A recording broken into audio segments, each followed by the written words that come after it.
program where you can host your very own podcast here at Blue Wire.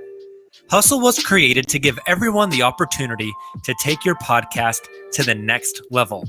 Or if you want to host a podcast and just don't know where to start, Hustle is the perfect place for you. As part of the program, you'll receive personal cover art, Q&As, and Blue Wire's top podcasters access to our community Discord and an e-learning course full of tips and tricks. And on top of all of that, we'll help you get your show pushed out to Apple, Spotify, Google, Stitcher, and all the other streaming platforms. The best part is you can get all of this for only $15 a month, the same rate as any other hosting site would charge you just for the initial setup. So whether you're starting from scratch or you have an existing show that you want to grow, Hustle is an open door to leveling up your sports experience. Acceptance into the program is limited, so get your applications in today. To apply, go to bwhustle.com/join. Check out the description box for this podcast to find out more, but that's bwhustle.com/join.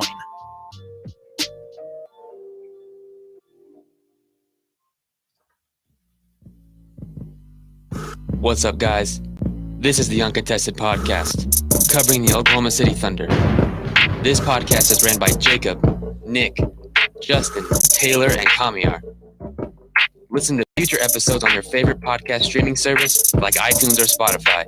And don't forget to leave a 5-star rating. This is Lou Dort. You're listening to the Uncontested.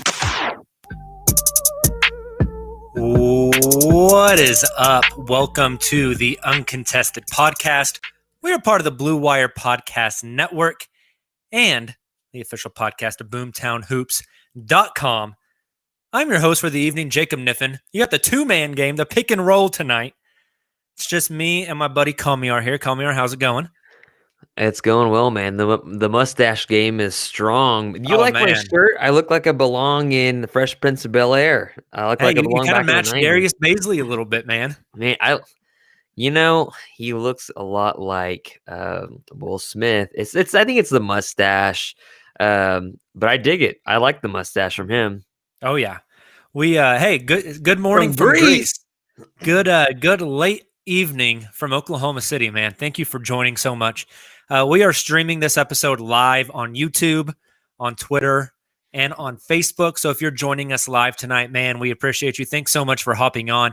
If you're listening to the podcast version of it, thank you for downloading the pod. We appreciate you, although you are missing Kamiar and I's wonderful mustaches. Kamiar, I got to say, the other day, you know me, I've always just had the beard going on.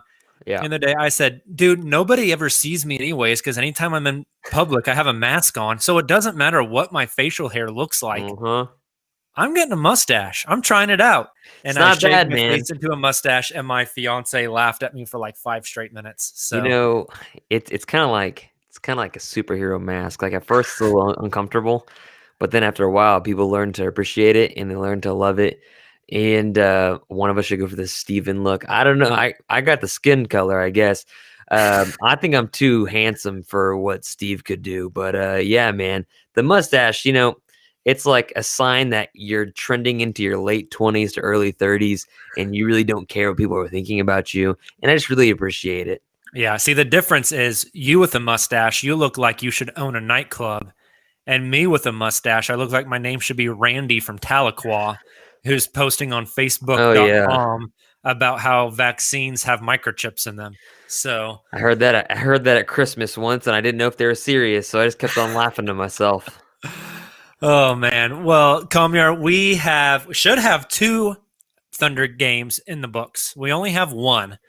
But that's okay. It was a fun one. We also have the someone in the chat says one of you needs to rock that Kenrich Williams hair. Gosh. That's man, if I have the mustache and I grew out the mullet, oh my God. There's going to be no more women left in the state of Oklahoma. I don't drink, but I'll have to start drinking beer and like wearing wife beaters and get a beer belly. I could pull off the look, man. Yeah. I can make it happen. I made a joke last night on the game that he would never have to buy a neck pillow for an airplane ever again because he's a neck rust. I love it. special. I love it. Well, we have the chat live up here on the screen with us. So as you guys send in comments and questions, we will make sure we hit them. But Kamiar, I wanted to start off talking about the one Thunder game we have watched. Oklahoma City versus Houston got canceled 2 days before the season tipped off. So we didn't get that. James Harden was fresh out the strip club and half the team had COVID. The Houston Rockets did play their first game and went for a loss in an overtime game. We'll touch on that in a little bit. But I wanted to start off, you post-game podcasted last night about the Thunder, but I wanted to talk about our reactions to game number one. We really didn't know what to expect coming in, completely new roster. But let's jump in. What are some of your initial reactions to the Thunder's first game of the season, a win over the Charlotte Hornets? I thought that Shea looked really, really good. I thought that he is who we thought he was. Like, he's really crafty. He has a sick crossover. He has a nice change of pace game. But we also learned that he's still young. It's his first real season actually being the dude. His first season, he's with the Clippers. They weren't even supposed to make the playoffs that year, and they did really well above expectations with Doc. And he was seen as like, oh, this guy could be a good thing. And then in his second year in the league, he's a leading scorer, but he's the benefactor of having guys like Chris Paul, the greatest point guard ever, like probably to live in the modern generation of NBA. You've got Dennis Schroeder, who's going to get a massive contract from the Lakers really soon. And then you also have Danilo Gallinari, a vet that can fill the cup up when he ever needs to. So, like, he's a benefactor of getting the defense's maybe third best defender on him. That's how he kind of like led the team in scoring, even though everybody's kind of like at that 19 points-ish per game. And so now you're seeing him as the guy, and you're seeing that although he's immensely talented, he's still used to being he's still getting used to being in the spotlight. And down the stretch when OKC they were ahead by like 10 points, 13 points with 2 minutes left, 10 points with about a minute and 50 something, and like 7 points with like a minute left. And those are leads that only like you thought the Thunder of old could really just screw up, but this one too. And Shea had a lot of turnovers, a lot of missed free throws. So you're seeing like kind of chinks in his arm, but then again, 8 seconds left, he gets a rebound or whatever, or they inbound the ball, and he comes up and ices the game with the second left. So that's my initial reaction, that he's really good. He's also really, really young, and same for the rest of the team. And also that George Hill and Mike Muscala will never be perfect from the field like ever again or close to it. Man, I think you're spot on with Shea. He is young, and this is his first time really being the guy. So you have to expect a little bit of a rocky go of it, right? Even though he's had that mentorship from guys in the past, he's been part of veteran-laden teams. It's his show to run now. And I thought he looked a lot to try to get other guys involved in the offense. He looked to get off the ball. He wanted to initiate the offense, but then pass to guys for shooters. Ended up with 9 assists, which is awesome considering last season he averaged 3 assists a game. I don't think he's going to average 9 assists a game this season, but I on a podcast a couple of weeks ago, I said over 5, and I'm sticking to that. I think he's going to really distribute the ball around. One of my initial reactions from the game, Darius Baisley looks legit. He looks so comfortable. He looks like he knows he's supposed to be out there. He knows what he needs to do. I thought he played great defense. Offensively, he finished at the rim. He just looked awesome to me. I'm super excited. He's super young, but he is that prototypical kind of wing, like power forward / point guard type of build. We have a question in the chat from Nate Sanders. Who is more intriguing, Baze or Lou? I think long-term, Baisley is a lot more intriguing because of the size. That's what the league is trying to be built around now, kind of jack of all trades, do everything kind of guys that are that 6'7", 6'8", 6'9". Baisley looked really good to me, and I'm really excited to see what his season looks like. Yeah, Nate said that, who like you said, who's more intriguing, Baze or Lou? I like Lou. He's fun. I mean, I mentioned last night that OKC, ever since James Harden and Kevin Martin, they've never really had a 2 guard that can both defend and do stuff off the dribble. And Lou Dort, I mean, like, he's still like, his arms aren't as long as you'd like them to be. But he's still a really intense defender, and offensively, he's incredibly raw. I mean, like he doesn't want to shoot the three. He wants to take the ball on the dribble. He's not going to do anything fancy. He's not going to do like any Euro steps off the dribble. He's just going to take it hard at the rim and see what he can get. But that's something that OKC's been missing from a two guard ever since, like, Kevin Martin and James Harden, and then the next one down, I guess you have Lou Dort, which is a massive gap in talent, especially offensive talent, because like Tabo, he'd pump fake and never actually do much, but he had a couple of good seasons from three as a great defender. Dre couldn't shoot at all. But yeah, Ferg. Is there somebody I'm missing at the two that started? I feel like I'm missing somebody at the two. I don't think so. Not that started. Was it Tabo too? Did Tabo hand the baton off to Dre? I keep on forgetting. Yeah. I mean, Jeremy Lamb played in there, but he never started. I think maybe what's even more.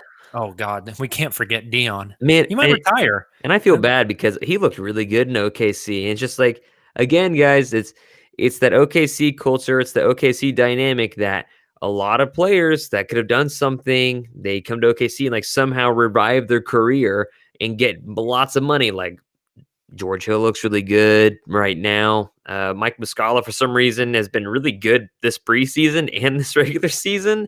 Mike's looked incredible. That's one of my big reactions is Mike. Yeah, he's been great. And it's just Al Horford. He didn't score. He scored 3 points yesterday. He had an and one, and that was it. But he ate like 14 rebounds. There's just it's a good place for veterans and especially guys that maybe need second chances. I guess if your name isn't TJ Leaf.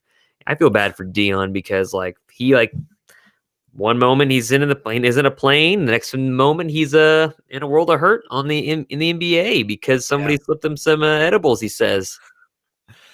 Yeah, and you have to think like Dion was on the precipice of being a main bench player on a Russ, KD, Al Horford, Steven Adams, Victor Oladipo team, and then went from there to Miami to the injuries.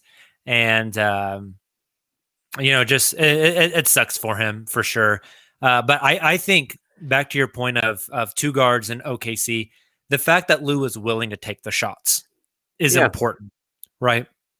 The fact that he's willing to take those shots, even if they don't go in, the fact that he is willing to take them and make or miss them makes the defense have to respect you a little bit out there. So that's nice. One of the questions we got, not in the chat here, but in the Boomtown Hoops Discord from our guy Eku, he talks a lot about how he's impressed with Daignault and his first game minus those last couple of minutes there. He thought the team moved the ball well, got everyone involved on offense. He thought rotations were well. Wanted to ask us our thoughts on Coach Daignault. Coach Mark. We're just going to call him Coach Mark. I call him Coach Mark on Twitter because I still haven't invested myself in it to really figure out how to spell his name because I haven't paid attention to it. Maybe if he has a winning season or something like that, I might start spelling it right. But for now, it's Coach Mark because, I mean, Brooks was so easy and Donovan was so easy. Now and we've always been spoiled with like really simple names. And we never even called him Coach Donovan. We always just called him Billy. Billy, yeah. So Coach Mark is what it is. I mean, you could have had a different Mark. You could have had a Mark Jackson. Oh, God, don't even speak that into existence. Daignault, he needs to do something with that hair, and he needs to get a tan or something. He looks sick. My man looks sick. He needs to, and not a good sick, like a bad sick. He looks very pale. His hair is kind of like Harry Pottery. He needs those round spectacle glasses, and he'll be set for life, I guess. I'm into it. I thought he did fine. I don't think we're going to be able to take a whole lot away after we see until we see a handful of games. But they do have a very concerted effort of moving the ball on offense. That was fun. That was interesting because when's the last time you saw OKC do like 6 dribble handoffs? That's what I was about to say. Dribble handoffs. I was like, what? That has not happened since the beginning of this OKC franchise. Yeah, this dude loves dribble handoffs. When those dudes stole when they stole the Sonics, man, they never did dribble handoffs, and so now it's like really weird. Like, ooh, that's strange. And then another one of my reactions or takeaways is when Teo Maledon is in the game. why is Hamidou Diallo holding the ball in his hands at all? Get it I out of agree. his hands. Stop it. Hami is a very poor decision maker on the court. And I love Hamidou Diallo. I think he's probably a great guy. He works hard. He hustles his ass off. But when Hamidou Diallo is shooting a free throw line jumper with 18 seconds left in the shot clock after not passing, that's not the offense you want. That is not the offense you want. I wish he I'm would with get traded. you. I would like to see Him Teo traded? with the ball in his hand. Oh, Sean I'd in the like to get chat traded. says that it was interesting that coach did not advance the ball on the game-winning shot. I live actually ball kinda like situation. Yeah, live ball. I like that because if you advance it to half court, you allow the defense to get set in a half court defense. This way, Shea got kind of got to get downhill. Shea's shot to win the game, Kamiar, reminded me. I don't know if you're going to remember this. 2 years ago, I think, Thunder playing in Utah, and Russ goes the Russ length of the court, His legs are like whipped around. yeah, and he like pulls up there at that mid range, dribbles up, stops, pulls up at the mid range, and Rudy Gobert was backpedaling. I thought that was a very reminiscent, and Shea didn't get the screen, but that little in and out dribble he had completely lost his defender and got him the perfect spot for the pull up. This man was on skates for like 2 seconds when Shea was dribbling the ball around for he was like doing this kind of thing, like going backwards. And I was like, oh man, you done goofed, buddy. Like he's about to drill this. And he had been doing it all game. LaMelo, whoever else was one of the Martin brothers, because apparently Charlotte can't get just one. They have to get both twins from Nevada, which makes no sense. And so they just he did an in and out, and then he's just been doing the crossover behind the back, and it's just like several times throughout the game, he embarrassed Charlotte defenders who were, the last time I checked, they were beating the Nets, but I don't know if that's the case anymore. They won by 2, I think, 108, 106. Charlotte did? Yeah, Charlotte beat the Nets. So looks like the tank is officially off, guys. Going 72-0. 106, 104. Gosh, wow. That's crazy. There's some interesting scores going on in the league right now. I know we're not around the association yet, but Cleveland beat Philly by almost 30. The Knicks beat the Bucks by 20. Indiana beat Boston. Chicago and Golden State are in a tight one. Phoenix is losing to Sacramento again. We'll talk about the Dallas Clippers game here in a bit because that was incredible.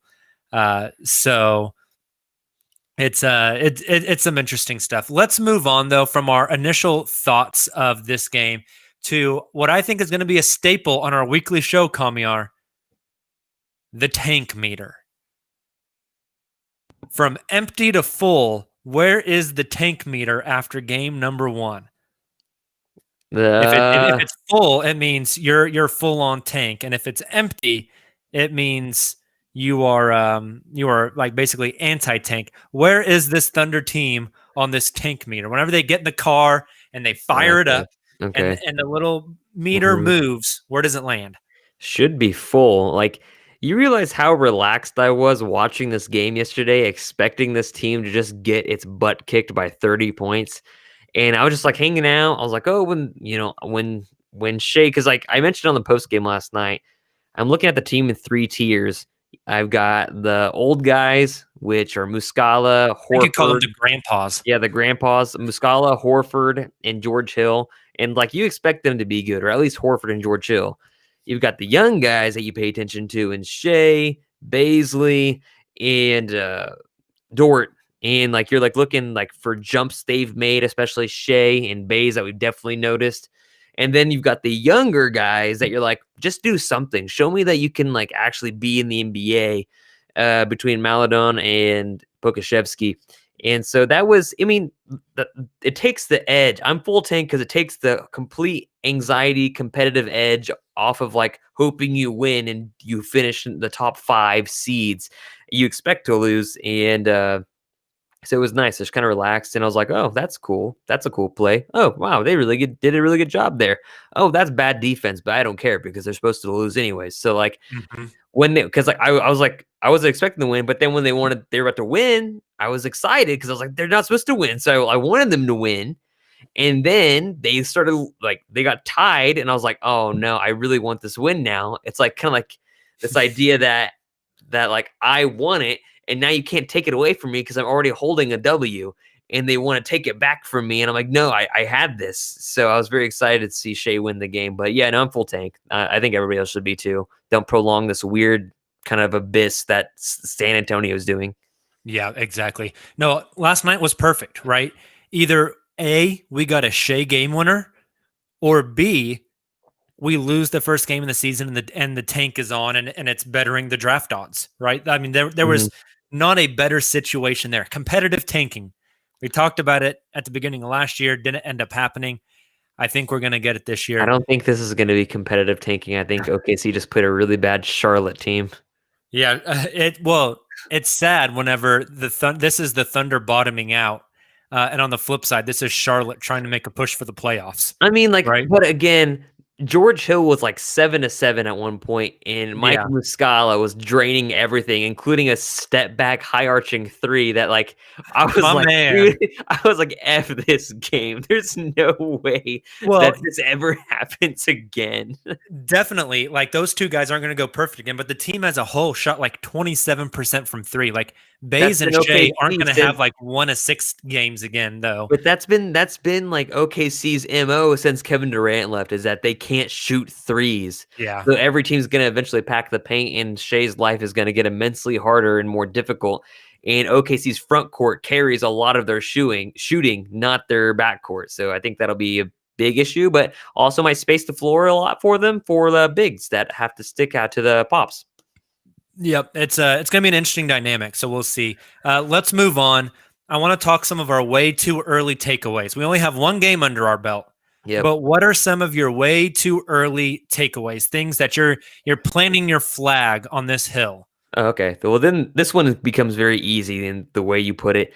I think Teo Maledon is going to have way more success than Alexei Pokusevski this year. I think he's going to have way more success than Poku is, just because he's been in a high-pressure league. He was a significant contributor to that league, like off the bench, whereas Poku clearly frustrated with himself last night. 0 points, 0 assists, had 4 rebounds, and it wasn't because he didn't get wide-open looks. He just couldn't knock any shots down. And so I think Maledon is going to have a lot more success this season than Poku is going to come close to, just because of him playing in the Euro Leagues, him playing with dudes that are really mature, and really him just really having a mature game regardless.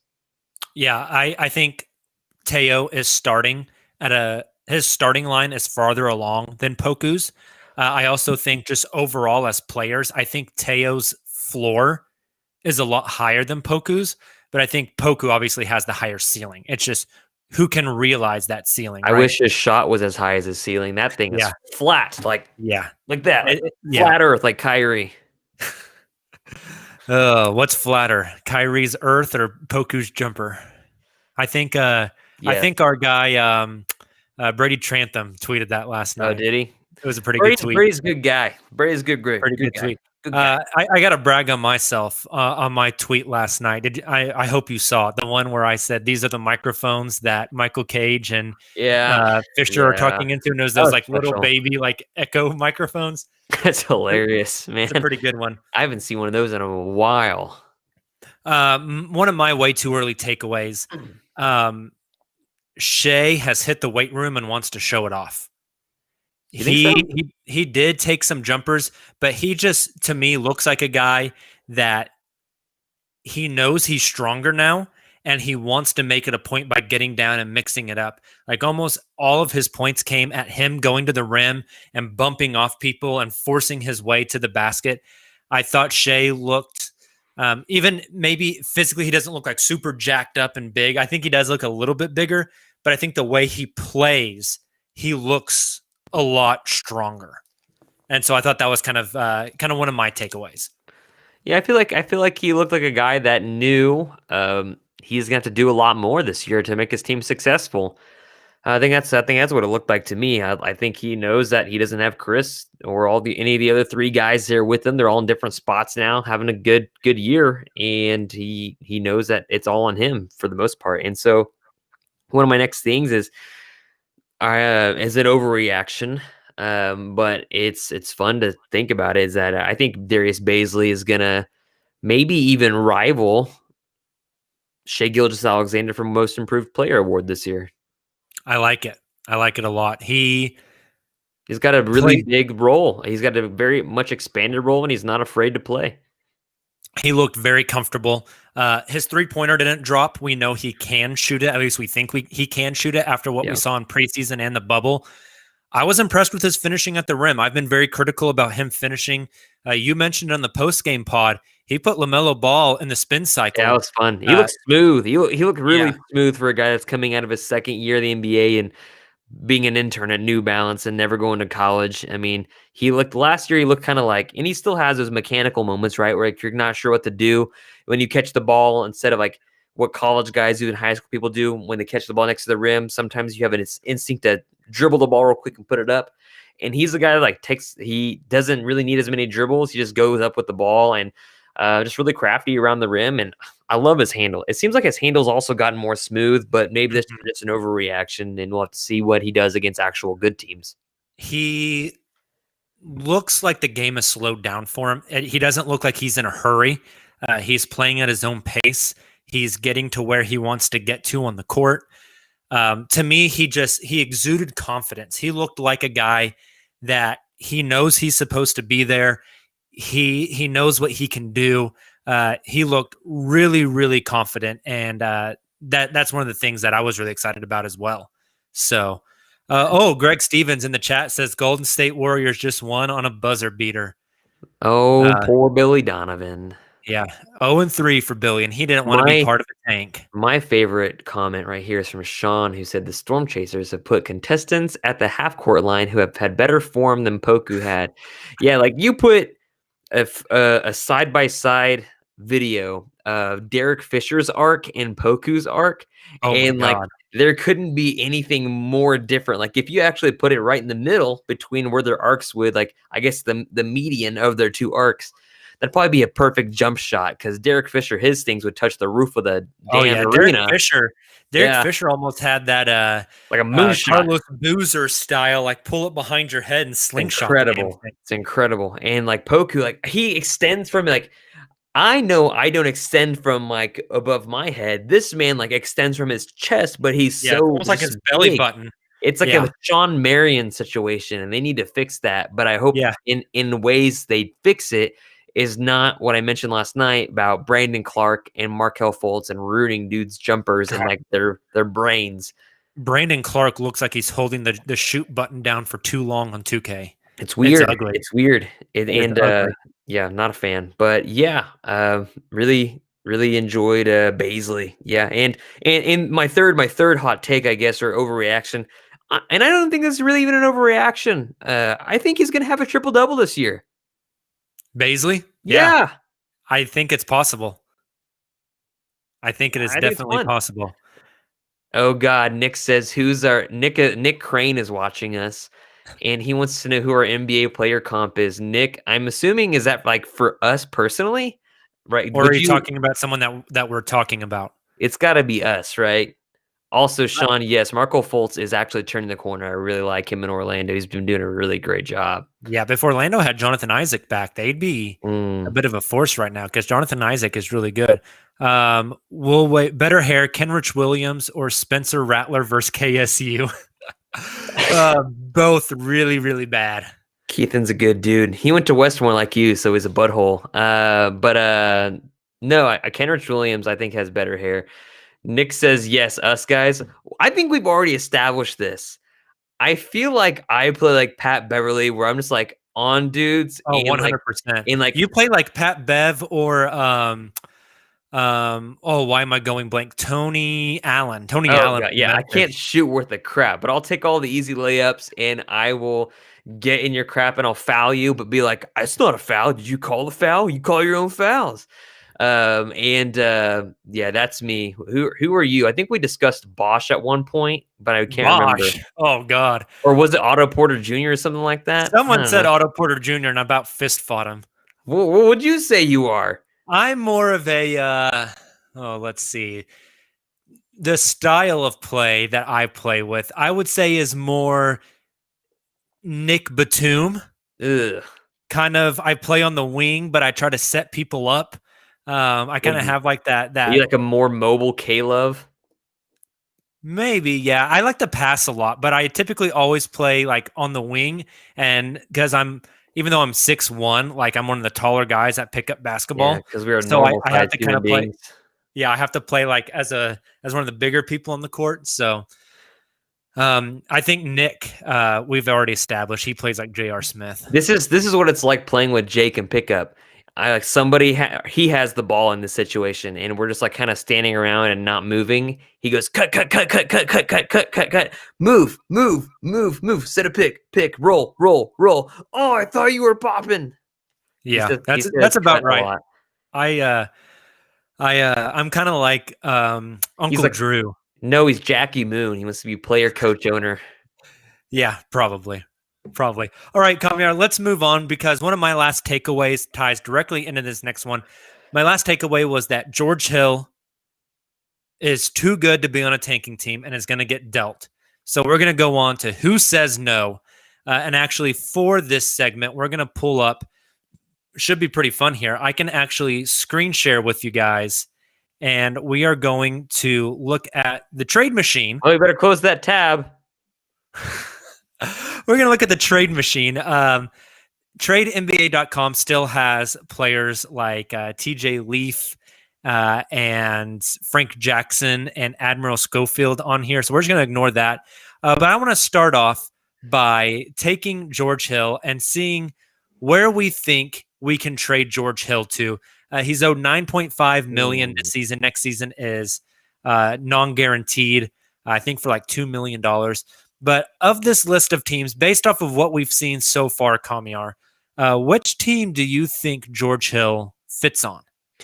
Well, I think most people would say the Clippers, but OKC already got everything the Clippers could offer. So who needs basically a combo guard?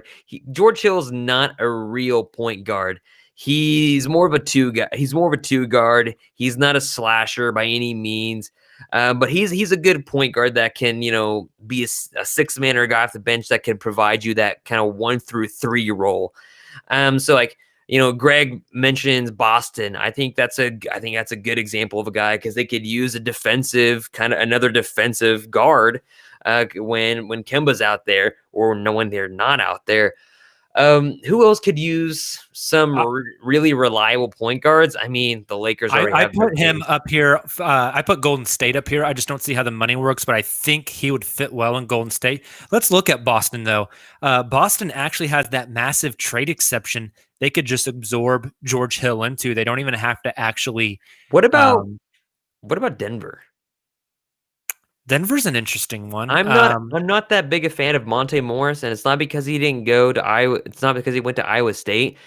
I just think with the absence of Gary, they have Gary Harris, but the absence of Gary Harris from like 2 years ago, they could really use a defensive guard that can shoot threes, that can facilitate stuff.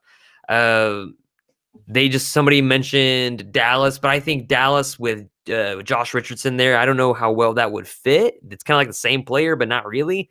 Yeah. I liked him. I like him in Denver, maybe, but again, OKC just got a first round pick for Jeremy Grant. So who looking at Denver's roster here, I don't see how you salary match. Yeah. Because they're not trading Will Barton, Paul Millsap, or JaMychal Green. So I don't see how they make it work with the Nuggets. Looking down the list here at other teams, it's kind of hard to tell. Well, one team that could definitely use a steady hand at guard is the Bulls. Could you do like George Hill for Thad Young and Articuno? I don't even know. Archidiakono, however you say his name. Remember when Kirk Heinrich used to play for them? He was solid too. Kirk Heinrich with the goggles, man. Oh, those two Kansas boys and Nick Collison and Kirk Heinrich. Yep. You could do like George Hill and Hami for Thad Young and a pick. I kind of like that a lot. I kind of like that a whole lot, actually. What are the protections on the pick? Because the Bulls are not good. Yeah, I think you make it probably 2021 lottery protected, and then maybe it goes down to like top 10 protected in 2022, something like that. But dude, do you think the Bulls would do like that for a team that they're not planning to make the playoffs? Why they would give up a pick like that? I think they want to make the playoffs. They just What? suck right now. They are terrible. Yeah, they are not good. That is for sure. Other You teams think the where Pacers can use them? Send them the back to Pacers kind of have a send lot them of back to guards. Indiana. Victor Oladipo, Malcolm Brogdon. They have Jeremy Lamb, who I think is still hurt. They love Justin Holiday and TJ McConnell. I just think they're too packed at guard there for that to work. Looking back in the West, it's Like hard to who? really see another team in the West that could really use him. I mean, somebody did mention, and I don't know how to say your name, but I feel like how you say your last name is Bonifacio, maybe. I think Dallas, like I originally said no, but Dallas could really use somebody like him, considering that they're heavy on the wing with Richardson and Luca, and they lost Seth Curry, and so they could really use a kind of a point guard, kind of shooting guard ish kind of guy. But I can't really think of many other people in the West like that would really do it for you. But I think Dallas could be cool. I mean, I don't Yeah, think San Antonio would be. I don't think San Antonio would do it. Houston doesn't have any assets. Memphis, they wouldn't do it because they're not at that point. They're not trying to get a George Hill, and so like teams that want him are teams that want to win titles. And mhm. so, like, the Suns could be something interesting. Who knows? And like, we're not even talking about Ariza right now, who I don't even think is going to play this year. And OKC is fine with that. So I think it's like I look at Denver, I look at Dallas. I'm not really looking too much in the East, to be quite frank. I mean, because the teams in the East that are gonna make a playoff run, I guess the Bucks could make some sense, but a lot of teams in the East are pretty set at guards. Yeah, and they can't trade him to the Bucks because he was traded here from the Here for Bucks. Bucks, yeah. So I was about to say, like, that doesn't make wouldn't even make any sense. Yeah. Let's move on one more real quick. I want to talk Al Horford trades. He might not get traded this season. It might be one of those like wait till next summer, another year off his contract. But any team stick out to you as an Al Horford destination? I think a lot of teams could use an Al Horford. There's and like, I mean, gosh, I Two think. two teams that I really like for Al Horford. First one, the Toronto Raptors, Mhm. who lost their center rotation in Marc Gasol and Serge Ibaka, Yeah. and then filled it in with Aaron Baines. They have Chris Boucher, and who's the other center? Alex Len that they picked up. I think there's a little bit of sense there for Horford. Again, the problem is making money match because Al Horford is owed a lot of money, and the Raptors don't have a lot of big contracts to kind of make that work. But I think he makes a little bit of sense in Toronto. Yeah, man. And his game, like again, his game is so different than a traditional center like a Steven Adams. Like now you're going to see pick and pop, and he's not really that big of a rebounder. He had this weird role last year in Philly where he was the power forward or It the was a whatever. bad match in It Philly. It was a was really bad match. so odd. And so it's really tough for me to think about, and not necessarily what team wouldn't want him, because I think there are a lot of teams that would love an Al Horford on their team. Um, I find it tough for salaries to match. That's where I'm getting hung up on because he Mhm. has a massive salary for kind of like how old he is, his role. And a lot of teams, especially in title contending teams, he wouldn't even be a starter. So I'm not really sure where I could place him, to be honest with you, because I think his salary is a lot. And I think it's maybe even more of an albatross than Chris Paul, because Chris Paul elevated his value just like everybody else did last year. Al Horford may be on the pace to do the same thing, but it's really tough to see, his trade value right now. Yeah. I'm just saying he fits perfectly into that Boston Celtics traded player exception that they got for Gordon Hayward. I think he fills a role in Boston. He's already familiar with Boston. If he would want to go back, He's gonna go back to Boston. And so what would that trade look like? I think it's just Al Horford in the trade exception, and you call it good, and you just get off the money. Wow. It helps you tank. It gets Al to a contender, and it saves you. Um, how much money is this over the course of it's $27.5 million over 3 years. It's 27.5 this year, 27 next year.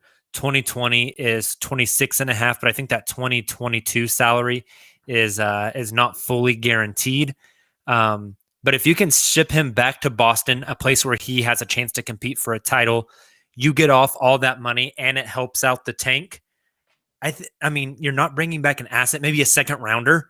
God, that sucks. I know, but in the grand scheme of things, I mean, you want something back? I figured maybe a second round pick for Al Horford. Like if you can get a first rounder for Jeremy Grant, you can surely get something for Al Horford. But then again, OKC just sent Kelly Oubre to wherever for nothing, or somebody this Golden time. State for that pick. That Golden State sucks, and they might not get that pick. I think the team they just played, Charlotte, makes a little bit of sense for Al Horford too. For a team that wants to make the playoffs, Al Horford fits a little bit there. It makes a little bit of sense. I don't think he's going to get traded this year, so I'm not worried about it. Yeah, I think the plan is probably around the draft, same way they did with Chris. Let him play out this season. Let him be a veteran presence and see what he can do next season or in the off season. So,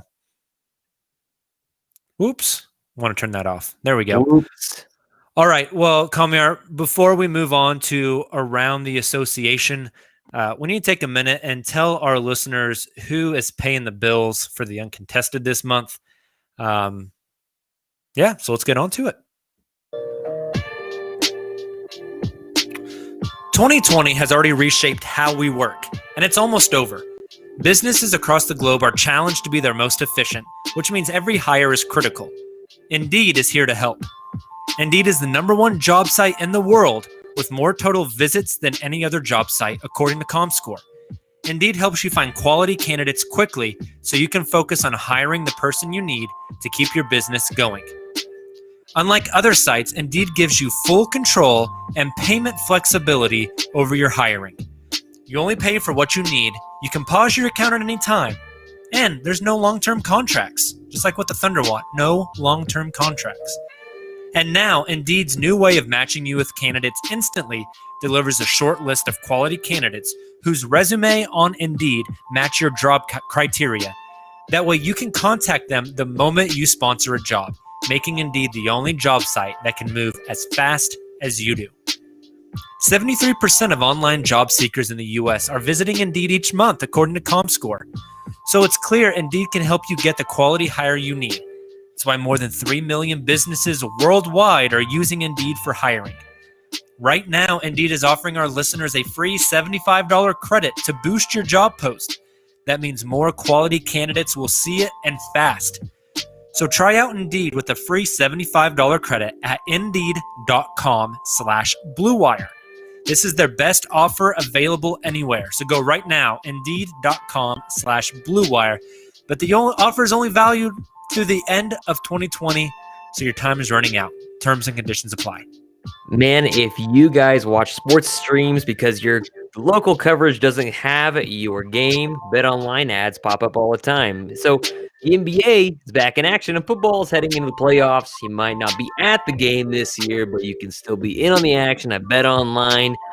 BetOnline is on the extra mile to make you sure you can get in on every possible chance to win this season. From game spreads and totals to team, player, and coaching props, BetOnline gives you more options to wager than anywhere else. You can get on their season opening bonuses today and start off wagering in wins on division and championship futures all day, every day. Head to BetOnline today and take advantage of all the great sign-up bonuses. Don't forget to use promo code BlueWire at betonline.ag. That's BlueWire, all one word. BetOnline, your online sportsbook experts.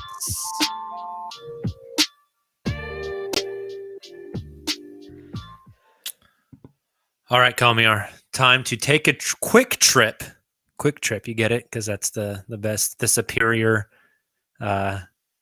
convenience store. Quick trip. Time to take a quick trip. I like quick trips and come and goes.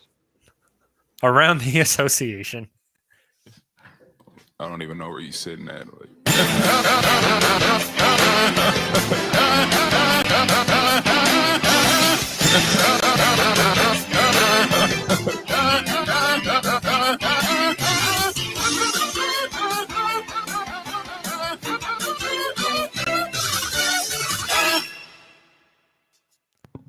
First, around the association question, call me our biggest surprise of the NBA season so far. It can be a team, it can be a player, it can be whatever. It can be a scheme, it can be a coach, it can be James Harden living in the strip club. What now? Though that's not a surprise. That's just That's not the biggest surprise. That's the least surprise. He pays rent. That's where he lives. That's where he sleeps. Titties over titles, baby. That's biggest surprise of the season so far. Terrence Ross's face last night. Did you see that picture? It's a great picture. That's a good picture. See all the memes that came with it? There's one. He's like, best meme, whatever. And one of them was a boxing ring. And the guy was face down, knocked out. And somebody did a really crappy Snapchat edit of Terrence Ross's face like this. And put it on the ref's face, checking on the guy that's knocked out. Oh my gosh, Terrence Ross's face. We have so many good memes from this NBA season already with Charles Barkley asking KD a question. And that's the least surprise. Where he asks about what did he ask KD? And KD just said, yeah. I don't remember. All I remember is Kyrie burning sage in the TD Garden. God, but biggest surprise. That's a good question because okay, Nate, cool. Because the Kings are 2-0. I guess that's a great surprise. The Kings are 2-0, and are they up right now? They are down by 12 to the Phoenix Suns. They're gonna lose that one. But yeah. What else is a really, really big surprise? Or Sean dropped a great one in the chat. Cleveland Cavaliers 3-0. Yeah, they're real good. I like K-Love. I like Darius Garland. I like Colin Sexton. I like those dudes. I was really, really hoping for a Russ K-Love reunion before Russ was traded to Washington. Mm-hmm. But I think it's really cool. Yeah, the land. But yeah, man, I really like who they have on that team. But Jeremy Grant dropped like almost 30 points yesterday in Detroit. Did you see that? Yeah, Detroit sucks, but shout out to Jeremy for securing the bag. I think Sabonis had a triple-double yesterday. I have him in fantasy, buddy. Dang, he's good. He's a monster. I mentioned this on Twitter the other day. One of the most underrated Sam Presti draft picks is Domantas Sabonis. Yeah, and remember when OKC took Terrence Ferguson, and now OG Anunoby's, but he just got a big contract for being really year, good. $80 million, I think. Yeah. Keithan, my blood brother, says biggest surprise was PG taking the blame for a 50-point loss. That was one of my surprises. I could have been better, and I was like, you lost by 50 points. The Clippers getting absolutely waxed by the Dallas Mavericks. Waxed. I saw that score and I was like, no, someone has a you mentioned it. I thought it was a joke. Insane. XG Graphics is surprised by how bad the Warriors are. Steph say that they lacked high IQ players just the other day. Yeah, well, our man Mike from the Timeline podcast that covers the Suns had a great tweet the other day of that video. I don't know, did you watch that Golden State Milwaukee Bucks game on Christmas Day? I did. There was a play where Kelly Oubre, they came right out of a timeout. Kelly Oubre dribbled the ball for about 7 seconds and then tried to turn the corner and got into like 3 bucks and tried to shoot the ball and like missed it horribly. And then it just flipped over. The camera flipped over to Steph just shaking his head. And then it flipped over to Steve Kerr with his head in his hand sitting on the bench. Maybe things aren't great there. Yeah, maybe OKC should have kept a Kelly Oubre for the tank. Yeah, maybe so. It just... The Warriors, it's weird. Draymond Green hasn't come back yet. James Wiseman, his first shot today was a dead air ball that didn't even touch the net. It was so short, and he can only do hook shots over his right shoulder. So, yeah, that is surprising how I thought they're going to be a lot better. Kelly Oubre tonight, 3 of 16. Gosh. Because I was like, ooh, they're going to have Dre. Of course, they have Steph. They have Wiggins. They have Wiseman, who is a top 10 pick. They have Kelly Oubre. and they've just been horrifyingly bad. And so just really, really, really bad. Yeah, Sean says Kelly Oubre is 0-31 on things that are not dunks, and that's just terrible. And another thing that's been actually pretty surprising to me is how Kevin Durant and Kyrie Irving basically taking a year off, and they look really good despite their loss today. I was very impressed by what Kevin Durant has done the first couple of games. It looks Just like old KD. he looks just as great as he did before he got hurt, or when he just blew out whatever it was on his leg, on his long legs, and the NBA Finals. And so that's been a big surprise for me too. And also how much better Steven Adams is doing when you have a team full of athletes in New Orleans. He's looked really, really good with them, Yeah, with the power forward like Zion. He looks really good, and I think it sucks that they get to experience how cool of a guy he is, and he actually has a really big role in these games, and that doesn't go away in the last 7 minutes of each quarter. Yep. Steven has looked really well. Let me look up his stats from today's game just real quick. They beat the San Antonio Spurs on a last-second block by Eric Bledsoe. Let's see here. Steven Adams, 30 minutes, 8 points, 9 rebounds, 3 assists. Team high plus 18 really fits Steven Adams. That makes a lot of sense. Imagine Steven Adams setting a screen for a guy like as big as Zion. That's just incredible to me. Or imagine Brandon Ingram coming off an elevator screen, one of those where it's like double screens. Yeah, with Zion. The first person screening you is Zion. The second person screening you is Steven Adams. Yeah. It's incredible. And Sean mentioned, I was thinking that last night, Sean. I was thinking, because remember Malik Monk, the first year, he was hitting all these shots, and then all of a sudden he just disappeared. He got in trouble with drugs a year ago. I don't know. I don't know that question. I know old boy up in Minnesota did. Malik Monk had COVID. I don't know. I can't find anything else, but I know he had some sort of disciplinary issue as well. So yeah. Any other big surprises? I think we've kind of already hit mine. The Bulls getting their asses beat 2 games and then losing to Golden State tonight is a little surprising to me, considering I thought they were going to really compete and try to be one of those, if not a playoff team, at least a play-in tournament team. They're not even close to that. They're just bad.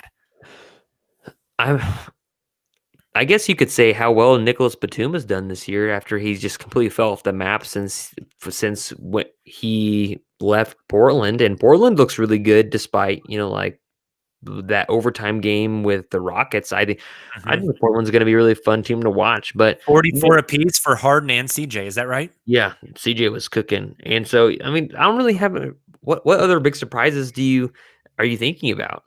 I can't really think of any others for right now. Wait till next Sunday. We can do big surprises again, and I bet we have some new stuff. Yeah. So, all right. Well, to wrap us up, Kamiar, for Around the Association, best game so far? Oh, man.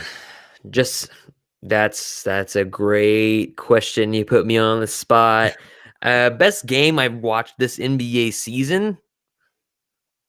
Oh, man. That's kind of tough. I did watch. None of the Christmas Day games were the best game. They were all blowouts. Did you see the Buddy Hill tip in for the game? I saw that. They ran to the locker room. That was fun. Run, buddy, run. I mean, heck, the OKC win just last night was fun because you got to see Shea ice the game. But it sounds like today there were several game winners that would have been really fun to watch. And I watched last night's Houston-Portland game, and that was really fun as well because they went to overtime, and it was just stupid wild. But I can't really think of that might be it. That Houston-Portland one might be it. I'm looking through here, Bucks Celtics on their opening night on the 23rd, where Tatum banked in the 3 and then Giannis missed the second free throw. That was a really good one. That one has to go on the list for sure. I'm looking through here. Suns Mavericks on their opening night was a fun game. The Suns, pulling it out with Chris Paul and Devin Booker hitting back-to-back mid-range J's was a fun one as well. So I think we're going to be in store for some fun games this year. I'm really excited. Maybe not Thunder fun games, but I think we're going to get some good ones. I'd like to say something really quick. Okay, I'm ready. I mentioned this yesterday to you guys.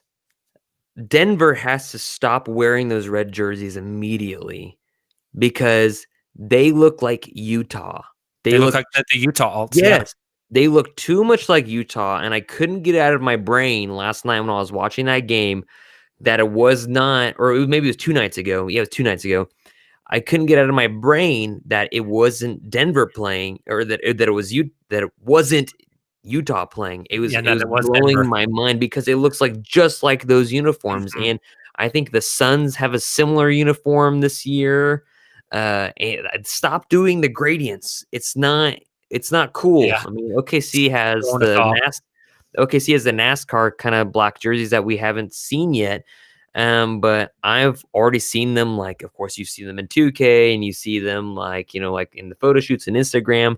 They're already growing on me. I still forever will like any uniforms better than that navy blue, white piping jersey that was awful. I didn't like at all the first orange OKC jersey where it's just like this plain sunset orange with like a dark navy, kind of not even navy.